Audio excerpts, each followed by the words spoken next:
Hi guys, welcome back to Spot Our channel. Now I will give you a tutorial how to add Wordle to your home screen on Android.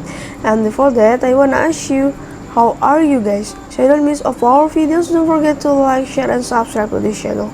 And let's go to the start. First we go to the Chrome application and you can click the Chrome here. And the next step, search about the Wordle. Click on the Wordles and don't forget to click the website for the official website of the Wordle.